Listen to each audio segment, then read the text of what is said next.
నమస్తే, welcome to Leo. మనతో ఉన్నారు పొలిటికల్ అనలిస్ట్ శ్రీలీల గారు. నమస్తే అండి. నమస్తే అండి. ఉత్తరాంధ్రకు సంబంధించి 9వ తారీఖున జగన్మోహన్ రెడ్డి గారి పర్యటన జరగబోతుందని చెప్పేసి గుడివాడ అమర్నాథ్ గారు చెప్పారు. దాంతోపాటు మొదటిసారి ప్రజల సమస్యలపై పోరాడబోతున్నాడు అని చెప్పి కూడా ఒక మాట అన్నాడు. అంటే దీంతోనే గతంలో కావచ్చు లేదా కూటమి ప్రభుత్వం వచ్చిన తర్వాత మొదటిసారి ప్రజా సమస్యలు అని చెప్పి మాట్లాడుతున్నారు. సో దీన్ని ఎలా చూడాలి? అదే కాక ఉత్తరాంధ్రకు సంబంధించి అసలు ఎన్ని మెడికల్ కాలేజీలు ఉన్నాయి, దానికి ఎంత ఖర్చు పెట్టాలి, వైసీపీ ప్రభుత్వం ఎంత పెట్టింది, ఇప్పుడు ఎందుకని జగన్మోహన్ రెడ్డి వచ్చి మొన్న కూడా ఈ మధ్య గుడివాడ అమర్నాథ్ కావచ్చు, అదేవిధంగా వైసీపీ చాలామంది వెళ్ళి మొండి గోడలను చూపించేసి అవును జగన్మోహన్ రెడ్డి ఏం చేయలేదని చెప్పబోతున్నాడు. అంటే ఇప్పుడు జగన్మోహన్ రెడ్డి ఉత్తరాంధ్ర పర్యటన అయ్యే లోపల ఆ పార్టీ బిల్డింగ్లు కంప్లీట్ అవుతాయి, మొత్తానికి ఏం చేయబోతున్నారు, జగన్మోహన్ రెడ్డి ఏం చూపించబోతున్నాడు అంటే ఏం చెప్తారు? ఉత్తరాంధ్ర పర్యటనకు వెళ్ళబోతున్న ఉత్తర కుమారుడు, ఇదైతే చెప్పచ్చు. ఉత్తర కుమార ప్రగల్భాలని చెప్పేసి మహాభారతంలో ఉంటుంది. సుభద్ర, శ్రీకృష్ణుడు, ఇవన్నీ ఉత్తర కుమారుడు, ఇవన్నీ కూడా ఆ పాత్ర జగన్మోహన్ రెడ్డి గారికి ఇవ్వచ్చు. అంటే ఈయనకు చాలా ఉన్నాయి, శకుని అనుకున్నాం, చాలా రకాలు. ఇక్కడికి వచ్చేటప్పటికి ఎవరైతే గుడ్డ అమర్నాథ్ అని చెప్పుకుంటారో ఆయన ప్రెస్ మీట్లో చెప్పిన మాటలను బట్టి వింటే ఇప్పుడు ఉత్తర ఆంధ్రాకి వెళుతున్న ఉత్తర కుమారుడు ఏం చేస్తాడు? ఉత్తర కుమార ప్రగల్భాలంటే ఎలా ఉంటాయి? ఇతనికేమో భయం, ప్రగల్భాలు మాత్రం పలుకుతాడు. యుద్ధానికి వెళ్ళమంటే వెళ్ళలేడు, యుద్ధం చేయలేడు, కానీ ప్రగల్భాలు పలకటం ఏదో ఇదిగా ఇస్తాడనమాట. చెప్పేది ఒకటి చేసేది అన్నట్లుగా ధైర్యం లేని వ్యక్తి. గతంలో కూడా ఆయన పరిపాలన కూడా ఏ విధంగా కొనసాగించాడో చూసాం. మరి ఈయన నిజంగా ఉత్తరాంధ్ర వెళ్తే ఏం జరిగిద్ది? అసలు ఆ పార్టీ నేతలు, కార్యకర్తలు కూడా ఈ రోజున బ్రతిమలాడుకునే పరిస్థితి. గతంలో గంజాయి బ్యాచ్ని పరామర్శకు వెళ్తే కూడా ఇదే పరిస్థితి. బాబోయ్ వెళ్ళకండి, పార్టీకి చెడ్డ పేరు వస్తుంది, అసలు పార్టీ ఏ విధమైన పరిస్థితిలో ఉందో చూసి మళ్ళీ ఇలాంటి పనులు చేస్తే ఏంటి అనేది. ఈ రోజున జగన్మోహన్ రెడ్డి వెళ్ళే పర్యటన కూడా ఆ పార్టీ నేతలు వాళ్ళందరూ కూడా ఈ రోజున ఏ న్యూస్ ఛానల్ చూడండి ఇదే గొడవ జరుగుతుంది. ఏంటంటే ఆయన్ని వెళ్ళొద్దని కోరుకుంటున్నారు. ఎందుకు వెళ్ళొద్దని కోరుకుంటున్నారు? గతంలో మనం ఏం చేయలేదు కాబట్టి, చేసామని చెప్పుకుంటున్నాం కాబట్టి. ఉత్తమాటలే కదా అవన్నీ. కోతల రాయుడిని ఎవరు నమ్ముతారు? నమ్మారు ఒకసారి, మోసపోయారు, పదే పదే నమ్మలేరు కదా. ఒకసారి ఈయనేం చేశాడు, బాగా మేపుతుంటే గొర్రె ఏమనుకుంది పాపం, గొర్రె కషాయి వాడిని నమ్మినట్లు ఆంధ్ర రాష్ట్ర ప్రజలు జగన్మోహన్ రెడ్డిని నమ్మారు. ఏదో చేస్తాడు, ఈయన అసలు మేపటం కూడా లేదు, ప్రగల్భాలతోనే మద్యం అనేది లేకుండా చేస్తాను, మీకు అది చేస్తాను, ఇది చేస్తానని చెప్పేసి రకరకాలుగా చెప్పి అధికారం చేపట్టాడు. అంటే మేపడం అంటే బట్టలు నొక్కుతూ మేపడం చెప్పి అనుకోవచ్చు. అదే వీళ్ళ ఎవరైతే ఉంటారో వీళ్ళ నాయకులు అయితే బాగా జగన్మోహన్ రెడ్డి గారితో సహా ఈ విధంగా గొర్రె కషాయి వాడిని నమ్మినట్లుగా ఆంధ్ర రాష్ట్ర ప్రజలు జగన్మోహన్ రెడ్డి గారు నమ్మారు. ఏ విధంగా వాళ్ళ గొంతులు కోసేశారో కూడా చూసాము. ఎంతమంది ఎన్ని రకాలుగా వాళ్ళ ప్రాణాలని బలిగొన్నారో వీళ్ళు చూసాము. మరి ఇంత జరిగిన ఈయన ఈ రోజున ఈయన కట్టిన మెడికల్ కాలేజీలు అంటే మయసభ లాంటి ఈయన పరిపాలనలో మరి కట్టని మెడికల్ కాలేజీ గురించి ఈయన ఏమని చెప్పబోతున్నాడో వినాలని అందరికీ ఆసక్తిగానే ఉంది. ఈ రోజున వైఎస్ఆర్సీపీ పార్టీ వాళ్ళు ఏ పర్యటనకైతే వద్దనుకుంటున్నారో ఆంధ్ర రాష్ట్ర ప్రజలందరం కూడా వస్తే బాగుండు పర్యటనకి.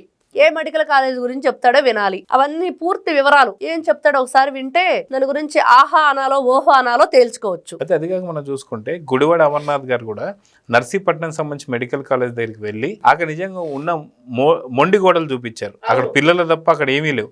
ఇప్పుడు వచ్చేసి అక్కడ మొత్తం కాలేజ్ అంతా అయిపోయింది, ఆ పూర్తి ఇంకా విద్యార్థులు రావడమే ఇంకా బకాయి అన్నట్టుగా మాట్లాడుతున్నాడు ఇక్కడ గుడివాడ అమర్నాథ్. సో నిజంగా జగన్మోహన్ రెడ్డి గతంలోనే గుడివాడ అమర్నాథ్ ఉన్న పరువు తీసేశాడు. ఇప్పుడు జగన్మోహన్ రెడ్డి వచ్చి నిజంగా అక్కడ ఆ యొక్క మొండిగోడల ముందు నించొని అవును నేను కట్టలేదని చెప్పి నిరూపించుకోబోతున్నాడా? సో దీన్ని ఎలా చూడాలి? అట్లా అంటే అప్పుడు అందరూ ప్రజలు ఆహా అని చూస్తారు. నిజంగా ఆయన గనక ఆ మొండిగోడల దగ్గర ఉండి సెల్ఫీ దిగితే జగన్మోహన్ రెడ్డి ఒప్పేసుకున్నాడు, నేను కట్టలేదని నిరూపించుకున్నాడు, అసలు పర్యటన పెట్టిందని నేను మెడికల్ కాలేజీలు కట్టలేదు అని చెప్పడానికి అనుకుంటా అని చెప్పేసి ఆహా మొత్తానికి ఒప్పుకున్నాడు రా బాబు అనుకుంటారు. కానీ నిజంగా అండి ఇక్కడ జగన్మోహన్ రెడ్డి గారు మెడికల్ కాలేజీలు నర్సీపట్నం అక్కడ అంచనా వ్యయం 500 కోట్లు. కానీ అతను చేసింది ఎంత ఖర్చు? 5 ఏళ్ల వైసీపీ పాలనలో 11.77 అంటే 12 లక్షలు కూడా 12 కోట్లు కూడా లేదు అక్కడ. మరి పార్వతీపురం 600 కోట్లు వాళ్ళు అంచనా వేశారు, కానీ కనీసం ₹1 కూడా ఖర్చు పెట్టలేదు. 000 ఏం లేదు అక్కడ. కానీ విజయనగరం 500 కోట్లు, అన్నీ కూడా మీకు పాడేరులో కూడా 500 కోట్లు, కానీ విజయనగరంలో 84.51. అదేవిధంగా ఇక్కడ చూస్తే 116 కోట్లు. అంటే అసలు దేనికి ఖర్చు పెట్టారు? అంత ఖర్చు పెడితే అక్కడ మొండిగోడలు ఎందుకు మిగిలింది? అంటే ఇక్కడ దాదాపుగా 2100 కోట్లు అక్కడ అంచనా వేయి ఉంటే వీళ్ళు చేసింది ఎంత 212.28. అంటే ఇక్కడ మొత్తానికి వీళ్ళు ఋషికొండ ప్యాలెస్కి దాదాపుగా 500 కోట్లు ఖర్చు పెట్టాడు.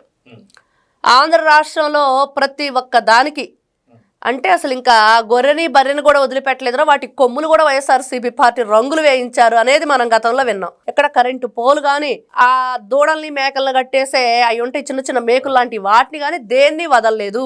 అన్నిటికీ రంగులు వేయటం తీయటం.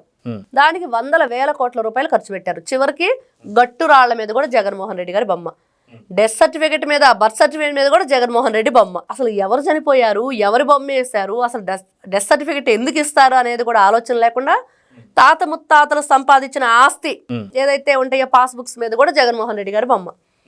అంటే ఇన్ని రకాలుగా వీటికి ఖర్చు పెట్టి ఆంధ్ర రాష్ట్రం అంతా ఈయన పార్టీ ఆఫీసులు ఓపెన్ చేసేసి వాటికి ఇష్టానుసారంగా కోట్ల రూపాయలు వెచ్చించేసి మరి ప్రజలను మాత్రం పరిపాలన మాత్రం డబ్బులు లేవని చెప్తున్నాడు. అయితే ఏదైతే ఏపీ మెడికల్ కాలేజీలు ఏవైతే ఉన్నాయో పూర్తి 17 నేను కట్టేశాను, దాన్ని ఎవరైనా చూస్తే అడు తిరిగి ఆహా అని చెప్పేసి అన్నారు జగన్మోహన్ రెడ్డి గారు. కానీ ప్రతి జిల్లాలో కూడా ఆయన సంబంధించినటువంటి పార్టీ ఆఫీసులు కట్టుకున్నారు. దాదాపు 17 పార్టీ ఆఫీసులు కట్టేస్తున్నారు. పూర్తి గృహప్రవేశం చేస్తానికి కూడా రెడీగా ఉన్నాయి.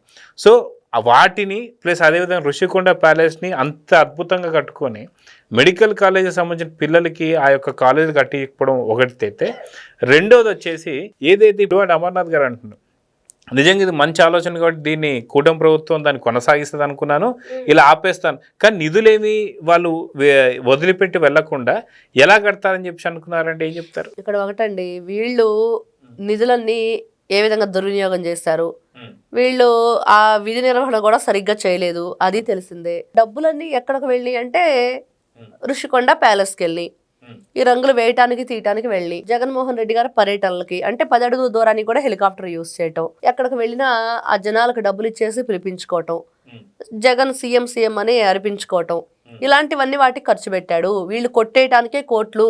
పిల్లలకి కాలేజీలు అవసరం, వాళ్ళ భవిష్యత్తు ముఖ్యమని ఎక్కడైనా ఆలోచించాడా? ఈ రోజున ప్రజల కోసం మొట్టమొదటిసారిగా మరి పోరాడబోతున్న జగన్మోహన్ రెడ్డి అంటే ఈ 5 సంవత్సరాలను అబద్ధ పరిపాలన చేశాడా? ఎక్కడ కూడా ఆ రోజున ప్రజల కోసం పనిచేయలేదా? ప్రజల కోసం ఆలోచించలేదా? ప్రజల కోసం వీళ్ళు పరిపాలన అందించలేదా? అంటే ఈ రోజున అమర్నాథ్ గారు మరి చెప్పాలి సమాధానం. ఎందుకు అన్నారు ఆ మాట అంటే ఇప్పుడే ఆయన అసలు నిజంగా వస్తున్నాడు ప్రజల్లోకి, ప్రజల కోసం ఆలోచిస్తున్నాడు అని చెప్పి ఈయన చెప్తున్నాడా? అంటే 5 సంవత్సరాలే వీళ్ళు సరిగ్గా పరిపాలన అందించినప్పుడు ఇప్పుడే ఉద్ధరిస్తారు? ఈ రోజున ఎమ్మెల్సీలు లేరు, ఎమ్మెల్యే లేరు, అందరూ కూడా వెళ్ళిపోబోతున్నారు, ఆల్రెడీ వెళ్ళిపోయారు. అసలు జగన్మోహన్ రెడ్డి ఆత్మ ఉత్తరాంధ్ర షాడో సీమన విజయసాయి రెడ్డి వెళ్ళిపోయాడు. మరి ఈ ఉత్తర కుమార ఈ ప్రగల్భాలు ఎవరి కోసం? మరి ఉత్తర కుమారుడు ఎందుకు ఉత్తరాంధ్ర వెళ్ళబోతున్నాడు అని అంటే నిజంగా వీళ్ళు ఈ రోజున ఈ ఖర్చు పెట్టిన డబ్బంతా దేనికి ఖర్చు పెట్టారో ప్రజలు క్వశ్చన్ చేస్తారు. అది మాత్రం వాస్తవం. ఆహానాలో ఓహానాలో అప్పుడు జగన్మోహన్ రెడ్డి గారు అంటారు, మనం చూడొచ్చు. సో చూద్దాం. ఖచ్చితంగా మెడికల్ కాలేజ్ గురించి ఇప్పటికే వైసీపీ నేతలు చాలా మంది ఉన్నటువంటి పరువును తీసేశారు. కానీ జగన్మోహన్ రెడ్డి గారు తగుదునా అని చెప్పి తాను కూడా వెళ్ళి అక్కడ బిల్డింగ్ దగ్గరికి వెళ్ళి అటువైపు చూసి ఆహా అని అంటాడేమో లేదో చూద్దాం. మరి నమస్తే. నమస్తే. Please subscribe to Leo news for more videos.